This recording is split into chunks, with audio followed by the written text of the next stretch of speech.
Hi, my name is Sherry Babb, and I've lived in New York for over 40 years. A very experienced sinner, but I'm happy to say that God has completely transformed my life. So here we are in Hell's Kitchen at Studio 54. It's now a theater. I was here every single night almost while it was open after I got here. It was just so different. I grew up in Indiana, and although we had nightclubs there, it was just filled with excitement and enthusiasm, and everyone I talked to was so interesting, and there were so many options, and the clubs were magnificent, and it was just, I don't know, I just felt like I found my people when I got here. So I told my friends I was going to move to Aspen for one ski season. But as soon as I got to Aspen and I saw that people were doing lines on the bar out in public, I said, uh-oh, I think I've jumped out of the frying pan straight into the fire. And I stayed for 2 years. And when I came home, I was a train wreck.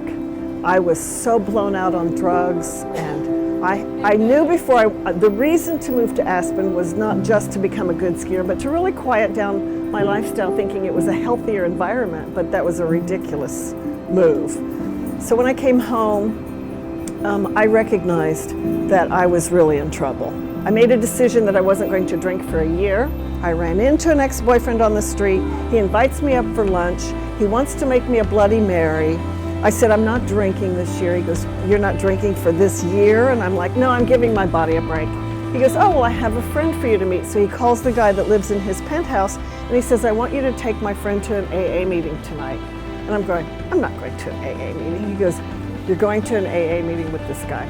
I heard the step that said, turn your life and will over to the care of the higher power as you understand him. I had gone to church when I was in high school and junior high, and I knew about God. And that was it. I started attending AA meetings. I prayed and prayed and prayed that God would keep me sober, and I made this group of friends that really circled around me. We were all getting sober at the same time, and they just enveloped me, and God really spoke to me through these women, and those are the connections that God speaks to me through. That's how I hear Him. I hear His whispers in prayer, and I read the Word, but I really get the lessons and the message and what He really wants to say to me through people.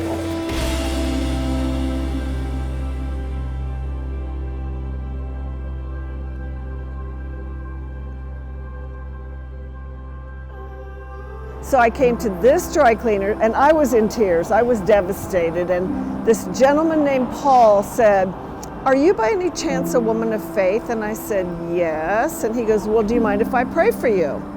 So he took my hands and prayed with me, and he goes, you know, there's a church in the neighborhood here that I think you would love. Great people, a lot of them are my customers. Well, my daughter was going to Eleanor Roosevelt, and I was on the board, and I said, no, it's not Eleanor Roosevelt, because if there was a church there, I would definitely know about it. It was just so beautifully orchestrated because it was so random and such a fluke that this guy asks me if I'm a woman of faith, and then asks if he can pray for me, and tells me there's a church right down the street from where I lived, and I've been loving it ever since. I think that's why it's really imperative that we become equipped to be disciples, because it's the people out there on the ground, doing the work, doing the ministering that really reaches, or at least touches, people like me.